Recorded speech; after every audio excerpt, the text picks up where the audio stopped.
Guerre en Ukraine, peut-on prier la Vierge Marie pour la fin des conflits et le retour à la paix?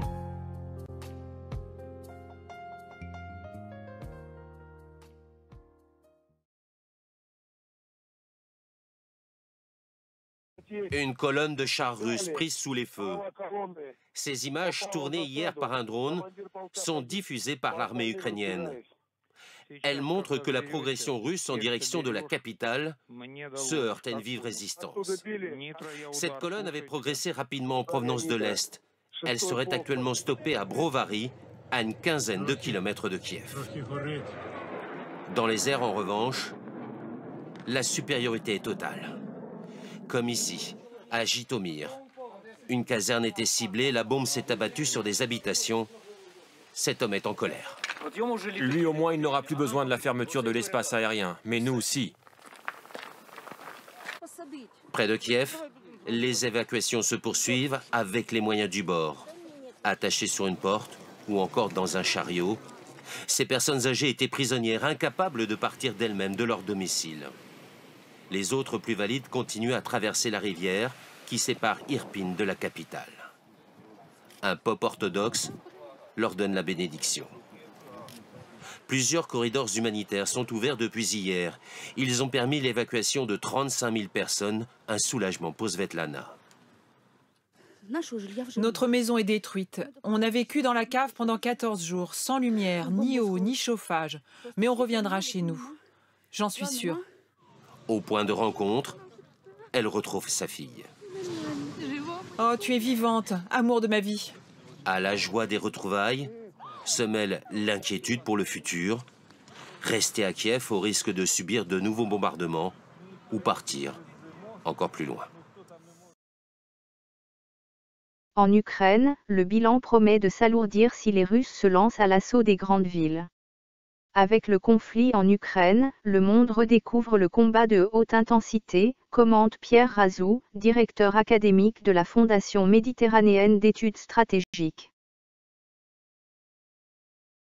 Guerre en Ukraine, soldats morts au combat, civils tués, chars abandonnés. Le lourd bilan matériel et humain du conflit. Avalanche de morts et de blessés, monceau d'équipements détruits, exode massif de réfugiés. 2 semaines après le début de l'invasion russe en Ukraine, le bilan humain et matériel du plus grave conflit militaire en Europe depuis la Deuxième Guerre mondiale donne le vertige. Des réfugiés fuient la ville d'Irpin, au nord-ouest de Kiev, Ukraine, le 7 mars 2022. Des soldats ukrainiens aident une femme à traverser un pont détruit alors qu'elle évacue la ville d'Irpin, au nord-ouest de Kiev, Ukraine, le 8 mars 2022. Les blessés affluent dans les hôpitaux de l'est de l'Ukraine, comme cette femme blessée dans les bombardements près de Kharkiv. Une femme blessée après une frappe aérienne endommageant des habitations près Kharkiv, à l'est de l'Ukraine. Les premières roquettes se sont abattues à Kiev.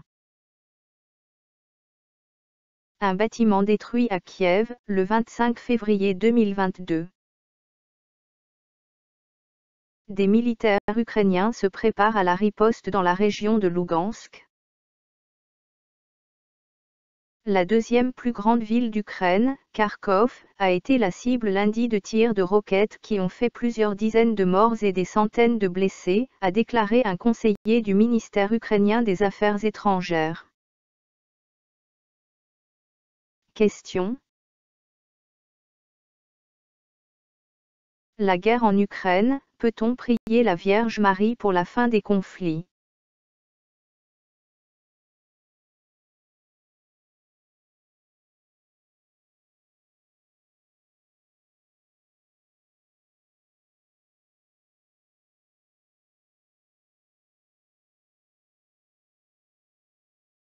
La réponse est non. Non. Et non.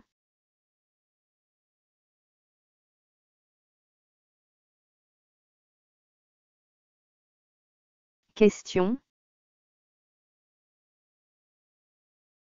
La guerre en Ukraine, peut-on prier la Vierge Marie pour le retour à la paix?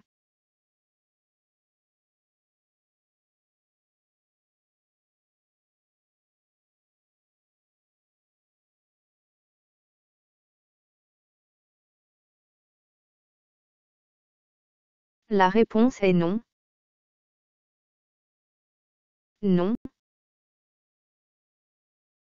Et non.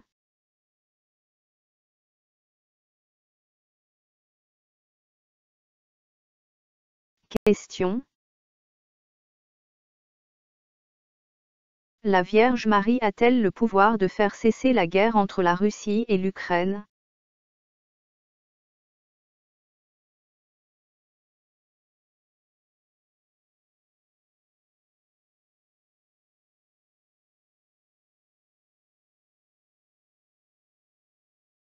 La réponse est non. Non. Et non.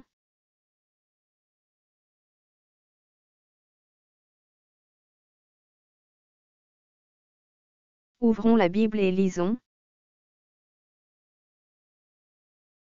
Actes, chapitre 4, versets 11 à 12. Jésus est la pierre rejetée par vous qui bâtissez, et qui est devenue la principale de l'angle. Il n'y a de salut en aucun autre, car il n'y a sous le ciel aucun autre nom qui ait été donné parmi les hommes, par lequel nous devions être sauvés. Ce verset biblique révèle qu'il n'y a de salut en aucun autre, sauf en Jésus-Christ, le Seigneur et Sauveur. Seul le Seigneur Jésus-Christ a le pouvoir de faire cesser la guerre entre la Russie et l'Ukraine. Ouvrons la Bible et lisons. 1 Timothée chapitre 2, versets 5 à 6. Il y a un seul Dieu, et aussi un seul médiateur entre Dieu et les hommes, Jésus-Christ, homme, qui s'est donné lui-même en rançon pour tous.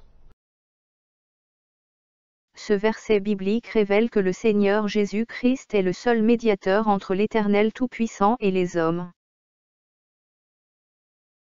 Fidèles catholiques.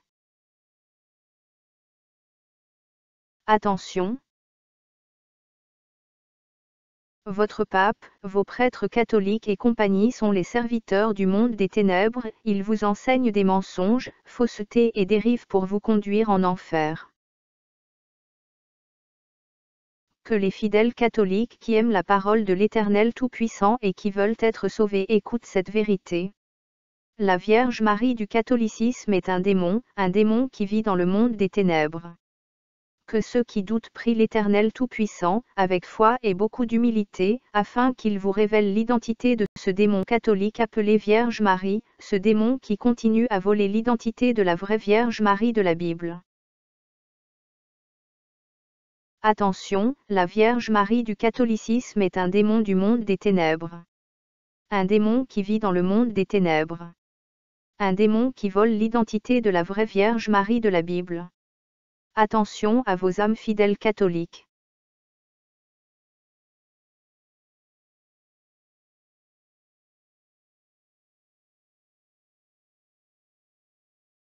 La Vierge Marie du catholicisme est un démon.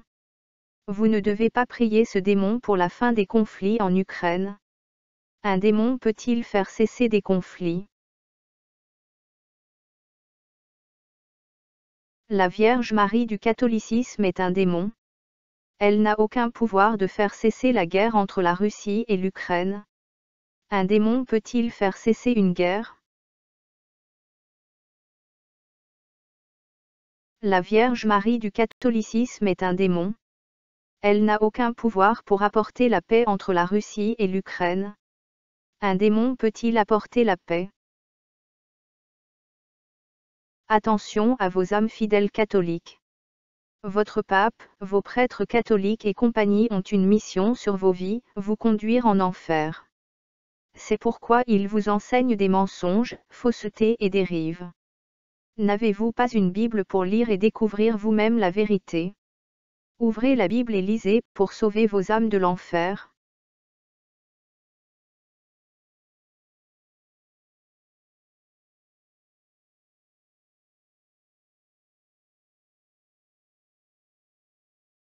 Que celui qui a des oreilles pour entendre, entende. Le Seigneur Jésus-Christ revient très bientôt.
Voici, je viens bientôt, et ma rétribution est avec moi, pour rendre à chacun selon ce qu'est son œuvre. Je suis l'alpha et l'oméga, le premier et le dernier, le commencement et la fin. Heureux ceux qui lavent leurs robes, afin d'avoir droit à l'arbre de vie, et d'entrer par les portes dans la ville. À bientôt, dans une prochaine vidéo. Tu n'auras pas d'autre Dieu devant ma face. Tu ne te feras point d'image taillée, ni de représentation quelconque des choses qui sont en haut dans les cieux, qui sont en bas sur la terre, et qui sont dans les eaux plus bas que la terre. Tu ne te prosterneras point devant elles, et tu ne les serviras point. Car moi, l'Éternel, ton Dieu, je suis un Dieu jaloux, qui punit l'iniquité des pères sur les enfants, jusqu'à la 3e et à la 4e génération de ceux qui me haïssent, et qui fait miséricorde jusqu'en 1000 générations à ceux qui m'aiment et qui gardent mes commandements.